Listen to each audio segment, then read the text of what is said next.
திருமங்கலம் அருகே நடைபெற்ற அசைவ விழாவில் 70க்கும் மேற்பட்ட கிடாக்களை வெட்டி 5000த்திற்கும் மேற்பட்டோருக்கு விருந்து பரிமாறப்பட்டது.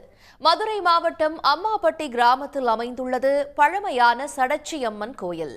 மக்கள் மத்தியில் ஒற்றுமை நிலைக்கவும், விவசாயம் செழித்து நினைத்த காரியம் கைகூட வேண்டியும் 3 ஆண்டுகளுக்கு ஒருமுறை இந்த கோயிலில் சிறப்பு வழிபாடு நடத்தப்பட்டு அசைவ விருந்து வைக்கப்படும்.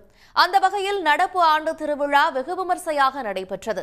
இதில் 70க்கும் மேற்பட்ட கிடாய்களை சாமிக்கு காணிக்கையாக அளித்து நள்ளிரவு அசைவ உணவுகள் சமைக்கப்பட்டது.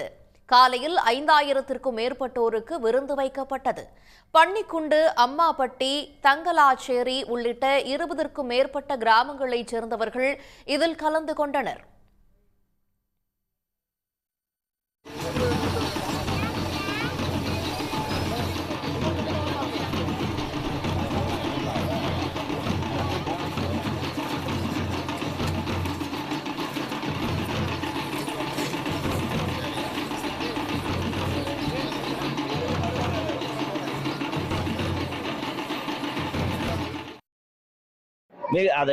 எங்கள் கோயில் எந்த திருப்பணி நடக்கிற மாதிரி ஒரு கோயில் பணி நடக்கிறதா இருந்தால் இந்த கோயில் ஆரம்பித்து சடச்சியம்மன் கிடா வெட்டி நாங்கள் ஆரம்பிச்சா அந்த பணி சிறப்பாக போகிற அளவுக்கு ஒரு துடியான சாமினால இந்த சாமியை நாங்கள் ஆரம்பிச்சுதான் இதர கோயில்களுக்கு திருப்பணிகள் நடக்கிறதுக்கான உத்வேகத்தை இந்த கோயிலை உருவாக்கி கொடுக்கறதுனால நாங்கள் நம்பிக்கையோடு இருக்கோம். மட்டும் நாங்கள் வணங்கும் போது கிட்டத்தட்ட 40-50 கிடாய்கள் நேர்த்திக்கடன் நினைத்த காரியங்களை வெற்றிகரமாக செய்து கொடுக்கக்கூடிய இந்த சக்தியை வணங்குவதற்கு எல்லாரும் நேர்த்திக்கடன், இந்த ஊர் மட்டும் இல்லை பக்கத்து கிராமங்கள்லேருந்து கூட நேர்த்திக்கடன் கிடாய்கள் கொடுப்பாங்க, அரிசி இந்த மாதிரியான விஷயங்களை கொடுப்பாங்க. இது எல்லா சமூகமும் இங்கே கிட்டத்தட்ட ஒரு 18 ஜாதிகள் இருக்கு. எல்லா சமூகமும் சமூக நல்லிணக்கத்தோட இந்த விழாவை நாங்கள் அடிக்கடி நடத்தி வந்துக்கிட்டு இருக்கோம்.